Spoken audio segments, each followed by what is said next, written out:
धाकड़ खबर, बेखौफज़ुबां, बेबाक अंदाज। धाकड़ खबर में आपका स्वागत है। मैं आपके साथ हूं अकरम रईस खान। वैश्विक हलचल, जी हां, वैश्विक हलचल का वो ताजा बुलेटिन जो रोजाना 5 साढ़े 5 बजे के आसपास हम आपके सामने रखा करते थे, पिछले कई दिनों से नहीं रख पा रहे थे क्योंकि कृष्णकांत जी यानी के जी, जो भारतीय वायुसेना के रिटायर्ड ऑफिसर हैं और जियो पॉलिटिक्स पर वाकई में अपनी पैनी नजर रखते हैं, आजकल आउट ऑफ दिल्ली गए हुए हैं। लेकिन जैसे ही वो सरजमीने बिहार पर कदम रखते हैं, हमारा ये सिलसिला उनके साथ शुरू हो जाता है। हालांकि अभी भी वो कई और दिनों तक दिल्ली से बाहर ही रहने वाले हैं, तो लगातार बातचीत हो पाएगी कि नहीं हो पाएगी इस बारे में कुछ कहा नहीं जा सकता। लेकिन आज जो अहम मुद्दा बहस का है वो ये कि रूस जो है इतना चर्चा का विषय क्यों बना हुआ है पूरी दुनिया में। मैक्रो कुछ बोल रहे हैं, बाइडन कुछ बोल रहे हैं, और इसके अलावा गाजा में जो कुछ घट रहा है और इजराइल के अंदर जो अंदरूनी राजनीति चल रही है उसे कैसे देखा और समझा जा सकता है, इसी के आसपास अपनी बातचीत को रखने की कोशिश करेंगे। बहुत शुक्रिया सर वक्त देने के लिए। थैंक यू मिस्टर अकरम। हमेशा की तरह अपने देश से, अपने पड़ोसियों से हम लोग खबरों की शुरुआत करते हैं और उसी क्रम को, उसी सिलसिले को आगे बढ़ाते हुए चलते हैं संयुक्त राष्ट्र से आ रही खबर पर। लेकिन उससे पहले मैं आपसे जानना चाहता हूं कि आपका सफर ठीक ठाक चल रहा है? हाँ बिल्कुल ठीक है, मैं पटना में हूँ, यह मेरा घर है और पिताजी से मिलने आया था। लेकिन पटना में कल रात में आने के बाद से और जो भी मैंने देखा अभी तक कोई भी परिवर्तन नहीं आया। मैंने एक फेसबुक पे डाला भी था, ना पटना में कोई परिवर्तन है ना मुख्यमंत्री में परिवर्तन है, सब वहीं का वहीं है। जी, आप कह रहे हैं कि मुख्यमंत्री में परिवर्तन नहीं है, जबकि जिस दिन से बहुमत साबित किया है तब से नीतीश कुमार ने बीजेपी के साथ मिलकर आरजेडी और कांग्रेस के 6 विधायकों को तोड़कर अपने यहां शामिल करा लिया है, तो आप भी बच के रहिएगा। ये जहां तक तोड़ने की बात है, यह भी पुराना कार्यवाही जारी है, यह प्रक्रिया भी कुछ नई नहीं है। हिमाचल प्रदेश में देखिए उन्होंने कोशिश की और भी अन्य जगहों में कोशिश की, महाराष्ट्र, झारखंड, पूरे देश में हो रहा है। पहले कांग्रेस छोटे मोटे स्तर पर करती थी, भाजपा पूरे बड़े स्तर पे कर रही है और खासकर इस चुनाव के तहत में उसकी चाहत है कि जहां भी पॉसिबल हो हर स्टेट को अपने अंदर में लाए, ताकि वहां का प्रशासन, पुलिस भी इलेक्शन कमीशन के साथ साथ उसके साथ हो, उसके अंदर में हो, ताकि 2024 के चुनाव में जो भी जनता वोट दे बात अलग है, लेकिन जब मतदान पेटी से बाहर आए या ईवीएम से बाहर आए तो जीत उसी की हो। जी बिल्कुल आपने सही कहा, इसलिए किसी भी तरीके से सत्ता हथियाने की कोशिशें हर राज्य में की जा रही हैं ताकि वहां के पुलिस प्रशासन पर कब्जा किया जा सके। संयुक्त राष्ट्र में भारत की जो राजदूत हैं जिनका नाम अनुपमा सिंह है, उनके हवाले से खबर चलाई जा रही है कि वो मानवाधिकार पर बोलते हुए पाकिस्तान पर और तुर्की पर बरस पड़ी हैं। हाँ, पाकिस्तान और तुर्की ने फिर दोबारा, एक बार और कई बार उन्होंने पहले भी कोशिश की थी और उन्होंने कहा कि कश्मीर में मानवाधिकार का उल्लंघन हो रहा है और दूसरा चीज यह है कि भारत में अल्पसंख्यकों के साथ भी बुरा बर्ताव हो रहा है। और इस पर इन्होंने, अनुपमा सिंह ने उनकी खुद में उनके आईने दिखाए कि भाई देखिए आपके यहाँ क्या होता है।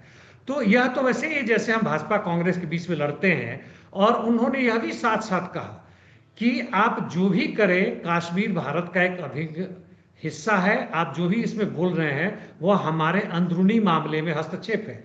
वैसे एक मैं उदाहरण देना चाहता हूं, हमारे सुनने वालों के लिए इंटरेस्टिंग होगा।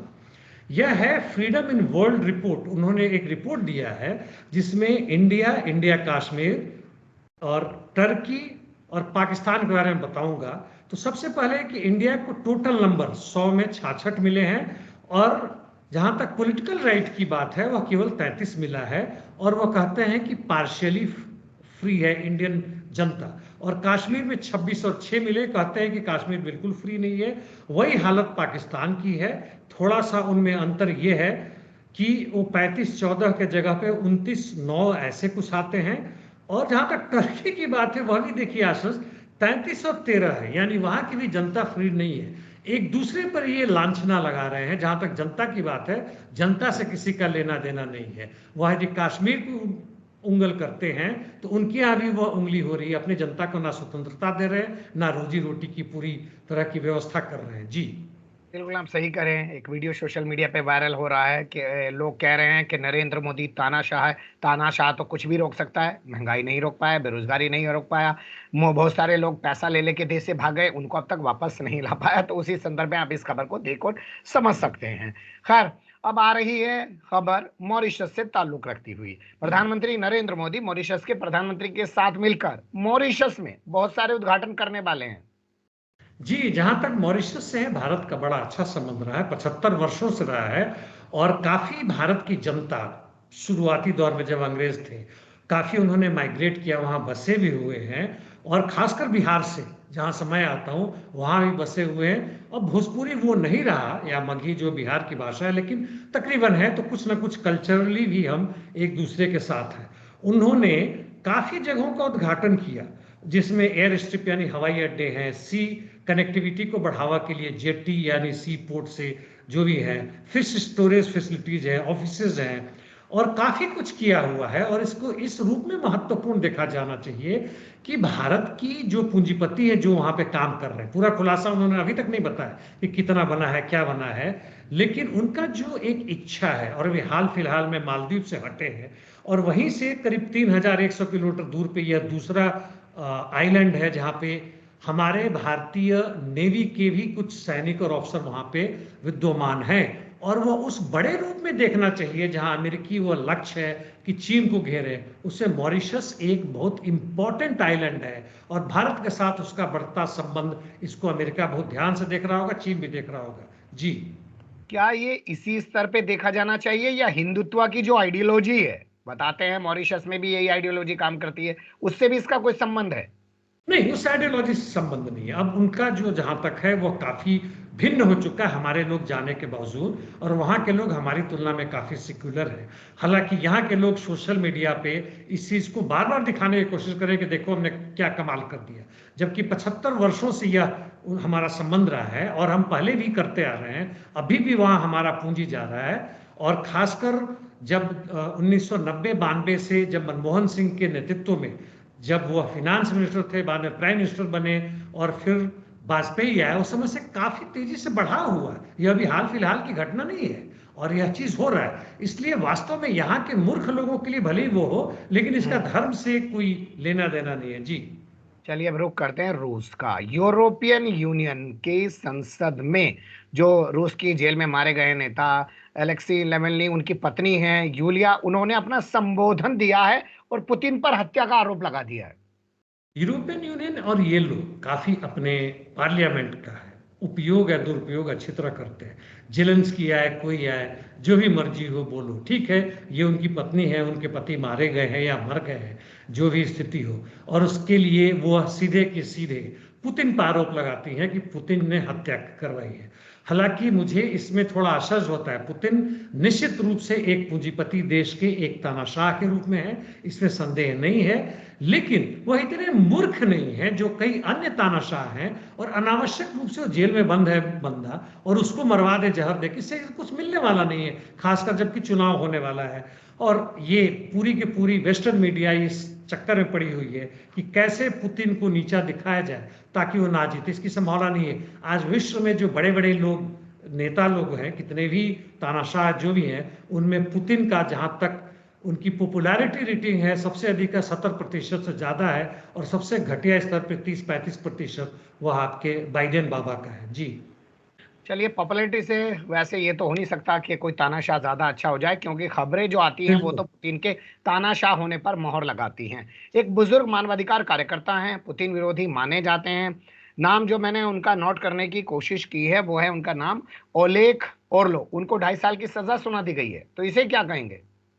यह तानाशाही है। उन्होंने रूसी सेना के बारे में कुछ न कुछ लिखा है जो फ्रांसीसी अखबार में आया है, और यह कहना कि हमारी सेना दुनिया की सबसे अच्छी सेना है, इससे गलतियां नहीं होगी, या इस तरह के अंधाधुंध कार्रवाई या गलत कार्रवाई नहीं कर सकते जो मानवाधिकार के खिलाफ है, यह गलत है। ना कोई सेना अंतिम सत्य है, ना हमारे देश की चौहद्दी अंतिम सत्य है, ना ही वहां का संविधान अंतिम सत्य है, और उसको क्रिटिसिज्म करने का अधिकार जनता को है, और जनता के जो प्रतिनिधि है उनको है।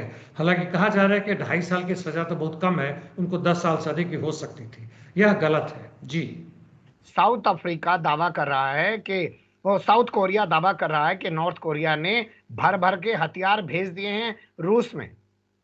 वो भेज ही रहा है, इसमें कोई संदेह नहीं हो, तो खुलेआम भेज रहा है, भले ही उसका वो डिक्लेरेशन ना कर रहा हो। ईरान ने भी वैसे दी हुई है, और आश्चर्य यही है कि चीन अभी तक शांति से क्यों बैठा हुआ है, और नॉर्थ कोरिया ने तो खुलेआम किया है, वह तो हुतीज को भी मदद करता है, हमास को भी मदद करने की कोशिश करता है। नॉर्थ कोरिया का मुख्य लक्ष्य है अपने यहाँ जिस ढंग का भी समाजवाद हो, लेकिन अमेरिकी साम्राज्यवाद का खिलाफ करना, उसको कमजोर करने की कोशिश कर रहा है, और वह अपने हिसाब से सही काम कर रहा है। जी, रूस का हारना, पुतिन का हारना पूरे यूरोप के लिए बेहद जरूरी है। इसलिए मैक्रो यानी फ्रांस के राष्ट्रपति ने फैसला लिया है कि नाटो की सेना यूक्रेन में लड़ने जाएगी। यह रह रहा कि इन लोगों को दौरा आता है। अभी फ्रांस के राष्ट्रपति ने कहा, कुछ दिन पहले जर्मनी के वो वहाँ के शोल्ज हैं वो कह रहे थे, छोटे छोटे भी देश भी जैसे लातविया या दूसरे देश हैं वो भी शोर मचाते लगते हैं, कूदने लगते हैं, जैसे भूटान कूदने लगे भारत के कंधे पर गोली चलाने की कोशिश करे। यह मूर्खता वाली बात है। नेटो की जहां तक बात है, नेटो के हेड ने भी स्टोल्टेनबर्ग, वह जबरदस्त युद्ध के पक्ष में इंसान है, रूस को हराने की बात कर रहे हैं। उन्होंने यहां तक भी साफ कहा था कि रूस के जीतने से अच्छा है कि वर्ल्ड में न्यूक्लियर वॉरफेयर हो जाए, सब बर्बाद हो जाए। इस हद तक की मूर्खता वाली बात। और अब इसी का खिलाफ जर्मनी का खिलाफ रूस के रूस नहीं, फ्रांस के जो नेता ने कहा, उसके खिलाफ अमेरिका ने भी कह दिया कि हम इसमें डायरेक्ट शामिल नहीं होंगे। हाँ, ये एक महत्वपूर्ण बात है कि नेटो और यूरोपियन यूनियन के जो सबसे बड़ा उनका संसद है, उन्होंने कहा है कि व्यक्तिगत रूप से इंडिविजुअली जिस कंट्री को जाना है वो लड़े, हम इसका विरोध नहीं करेंगे।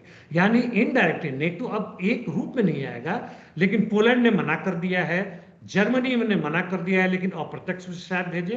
फ्रांस हो सकता है 10-20 हजार वह ट्रूप्स अपने भेजे।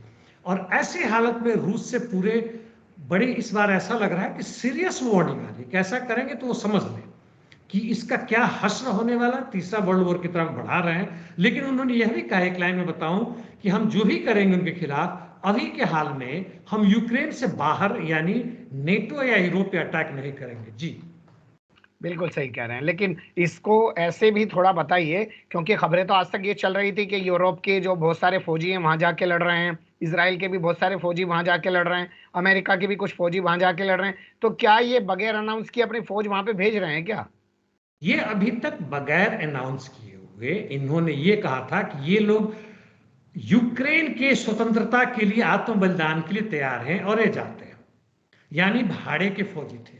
लेकिन अब फ्रांस कर रहा है कि सीधे के सीधे अपने डायरेक्ट फौजी भेजेगा। क्योंकि फ्रांस में हंगामा हुआ था, कुछ फ्रेंच वहां के फौजी पकड़े गए थे, मारे भी गए थे, कैदी भी हैं। तो उसने कहा कि भाई इससे अच्छा है कि सीधे के सीधे भेजो, और 10-20 हजार भेजने की तैयारी कर रहा है। और यह धीमे धीमे एक रास्ता खोलने की कोशिश कर रहा है। फ्रांस के पीछे इंग्लैंड, जर्मनी, ये सब आएंगे।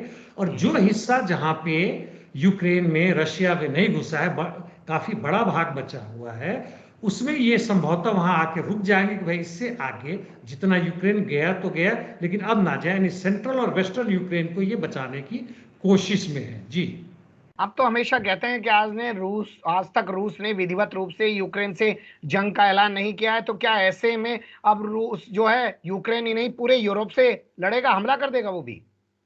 पूरे यूरोप से लड़ाई यदि होती है, ओपनली होता है, देखिए जंग का ऐलान करना, I mean special military operation था, एक खास मिलिट्री ऑपरेशन था जिसमें उसका लक्ष्य था कि इन न्यू नाजीज को हराया जाए और यूक्रेन में जो सैन्यकरण हुआ है नेटो की मदद से उसको खत्म किया जाए, ताकि भविष्य में रूस के ऊपर खतरा ना हो।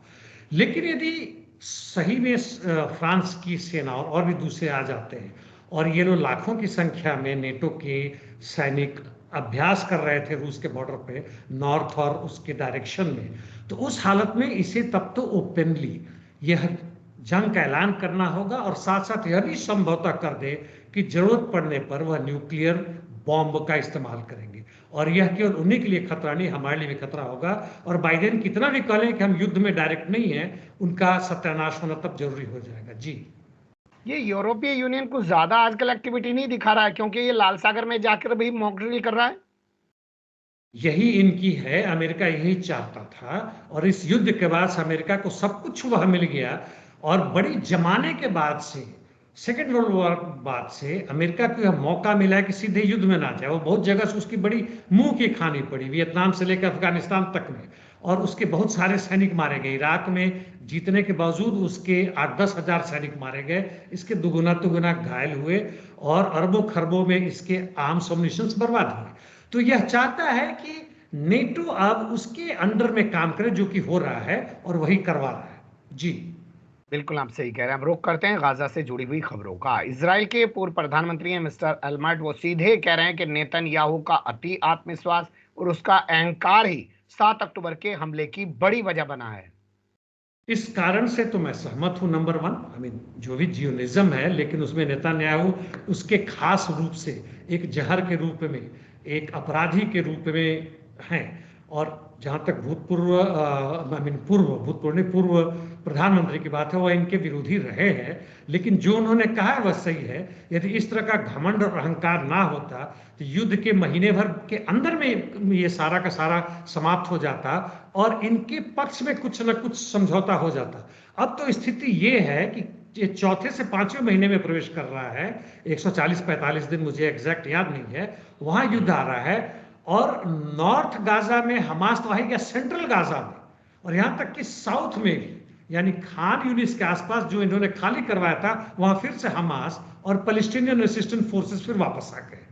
और ये युद्ध अगले 4-5 महीने चले तब भी इजराइल की अंतिम जीत जो चाह रहे हैं नेतन्याहू, वह अब संभव नहीं है। जी हम लोग एक चीज पर बात करते रहे सर, क्योंकि मैंने कहा कि इन्होंने कहा 7 अक्टूबर के हमले की बड़ी वजह बना नेतन्याहू का अति आत्मविश्वास और अहंकार। क्या ये नहीं कह रहे हैं कि हमास जो तैयारी कर रहा था उसकी जानकारी इजराइल को थी, लेकिन उसने जानबूझ के हमला होने दिया? यह बार बार प्रश्न उठता है, आपने भी उठाया हुआ है। इसका देखिए एक अंदाजा होना कि ऐसा हमास कर रहा है और हमास कभी न कभी आक्रमण करेगा, और लेकिन यह एग्जैक्ट जानकारी होना, रियल टाइम इंफॉर्मेशन जिसे कहते हैं, कि इतनी इसकी ताकत है, इतने इसने सुरंगें बिछा रखी हैं और इस खास तिथि को आकर और इतने भारी मात्रा में लोग अंदर घुसेंगे, इसकी जानकारी मुझे नहीं लगता है कि इजरायली डिफेंस फोर्सेस को, उनके खुफिया विभाग को या अमेरिका नाटो को पता था। यदि पता था तो इतना भारी इन्होंने यदि ये तोहमत ली या रिस्क लिया तो इनकी भारी मूर्खता है, क्योंकि अब इनको कहीं से भी जीत नजर मुझे नहीं नजर। जीत पड़े ही ना हो, लेकिन अगर अब इनके ऊपर हमला ना होता तो क्या है, पिछले 5 महीने से जिस तरीके से फिलिस्तीन को बर्बाद कर चुके हैं वो कर पाते। तो इन्होंने तो खुद ही कहा कि हमारे ऊपर हमला हो जाए, सोचा, और फिर उसके बाद फिलिस्तीन को मिटाने पर तुल गए। इसका वही मैंने कहा कि मुझे नहीं लगता कि इस पूर्ण रूप में पता था। इन्होंने ठीक है पूरे हमास को काफी हद तक नेस्ता नाबूद कर दिया, 25 से 30% तोड़ दिए। जहां तक बिल्डिंग और सब की बात है उसके 50% से अधिक तोड़ दिए। लाखों में फिलिस्तीनी वहां से भाग गए और इनका ख्वाब है कि लड़ाई के बाद से पूरे गाजा पे कब्जा कर ले। तो इसकी संभावना है, लेकिन ऐसा कोई ठोस सबूत नहीं मिल रहा है कि इस स्तर की युद्ध की तैयारी हमास की तरफ से, क्योंकि हिजबुल्लाह और बाकी नेताओं ने कहा कि हमें इसकी जानकारी नहीं थी। हो सकता है उन्होंने छुपाने के लिए कहा हो, और ये जानकारी थी उनको भी तो उनके सेना क्यों नहीं पूर्ण रूप से लड़ रहे, तब तो इजराइल का पूरे दांत खट्टा कर देते हैं लोग। जी बिल्कुल आप सही कह रहे हैं, लेकिन जो विचारधारा हमारे यहाँ चल रही है ना इस टाइम, उसे इजराइल से जोड़ के देखा जाता है। ना साबरमती ट्रेन में आग लगती, आज तक नहीं पता चल पाया ट्रेन में आग कैसे लगी, ना उसके बाद गोधरा होता, ना गुजरात होता, और ना आज ये लोग सत्ता के शीर्ष तक पहुंचते। तो बहुत सारी चीजों की क्रोनोलॉजी समझने की जरूरत है। खैर, अगली खबर का रुख करते हैं। नेतन्याहू को हटाने के लिए अमेरिका एक्टिव हो गया है और बताया जा रहा है कि वो इजराइल के कुछ नेताओं पर डोरे डाल रहा है या उन्हें अपने साथ ला रहा है। ठोस सबूत तो अभी भी नहीं है, लेकिन यह दिख रहा है। यह अमेरिका के हर बातचीत से, जो नेतन्याहू के एक तरह से उन्होंने गाली भी दिया था बाइडेन ने, अप्रत्यक्ष रूप से कहा भी था, और उनकी पूरी कोशिश है, उन्हें लग रहा है कि नेतन्याहू को जिस रूप में हमने समर्थन किया, जिस रूप में हमने आईडीएफ को समर्थन किया, वह अपने पांव से बड़ा हो गया है। यानी जिस गुंडा को हमने पाला वह गुंडा हमसे ऊपर हो गया है, हम पर वह आदेश दे रहा है। तो वह नजर दिख रहा है, वह आ रहा है। किन किन खास नेताओं को वह विपक्ष में खड़ा करने की कोशिश कर रहा है इसका अंदाजा अभी नहीं है मुझे, लेकिन ऐसा लग रहा है कि जो कह रहे हैं कि इस बात में सच्चाई है और वह चाह रहे हैं कि नेतन्याहू से मुक्ति हो। और दूसरा कारण यह भी है कि नेतन्याहू के विरोध में वहां की जनता भारी संख्या में, वह अब नेतन्याहू को नहीं पसंद कर रही है। जी बिल्कुल आप सही कह रहे हैं, क्योंकि बाइडेन ने कहा कि 4 मार्च तक हम समझौता करा देंगे, जंगबंदी करा देंगे। नेतन्याहू ने उस बयान का भी मजाक उड़ाया है बाइडेन के। तो बहुत सारी चीजें चल रही होंगी। अब बात करते हैं कि हमास और हमास से जुड़े हुए कई सारे संगठन इन दिनों रूस के दौरे पर गए हैं। जानकारी नहीं मिल पा रही वो क्या कर रहे हैं वहां पे। ये वही दिख रहा है, सब कुछ पोस्ट वॉर के लिए ही नहीं हो रहा है, बल्कि अभी जो युद्ध चल रहा है वो भी नजर आ रहा है। अभी यह लड़ाई कम से कम ना भी तो 3-4 महीने और लगता है कि दिख रहा है। आर्म्स ऑम्निशंस चाहिए, जहां तक पॉलिटिकल और डिप्लोमेटिक हेल्प चाहिए वो चाहिए। इसमें हिजबुल्ला और हुतीस का क्या रोल है वह चाहिए। ईरान से क्या क्या मदद जो आ रहा है, और बाकी जितने भी प्रो ईरानियन रेसिस्टेंस फोर्सेस उनसे क्या मदद चाहिए, इन सब की बातें चल रही है। एंड नेचुरली पोस्ट वॉर के बाद से किस तरह की वह गाजा पट्टी या पूरे फिलिस्तीन चाह रहे हैं उसके लिए चाहिए। इस सब के लिए वो तैयारी कर रहे हैं, इसकी मुझे मतलब आभास नजर आ रहा है। जी बिल्कुल आप सही कह रहे हैं, क्योंकि चीजें पल पल बदल रही हैं और 4 तारीख यानी कि 4 मार्च करीब आती जा रही है। देखना दिलचस्प होगा कि बाइडन जो कह रहे हैं वो करवा पाते हैं, या नेतन्याहू फिर से एक बार उनका खेल बिगाड़ देगा, या वो नेतन्याहू को ही साइड करके किसी और को सत्ता के शीर्ष पर बैठा देंगे और फिर इस इलाके के अंदर किसी तरह की कोई शांति स्थापित होगी। क्योंकि बाइडन ने बार बार ये भी कहा है कि फिलिस्तीन को राज्य का दर्जा दिए बगैर जो इजराइल है उसका अस्तित्व बरकरार रखना आसान नहीं है। जबकि नेतन्याहू अपनी संसद से प्रस्ताव तक पास करा चुके हैं कि फिलिस्तीन को राज्य का दर्जा दिया जाना बर्दाश्त नहीं किया जा सकता है। बहुत शुक्रिया, आपने बहुत सारी चीजों पे बड़ी बारीकी से रोशनी डाली। फिर आपके साथ किसी और मुद्दे पर जुड़ने की कोशिश करेंगे। धन्यवाद। Thank you mister Akram.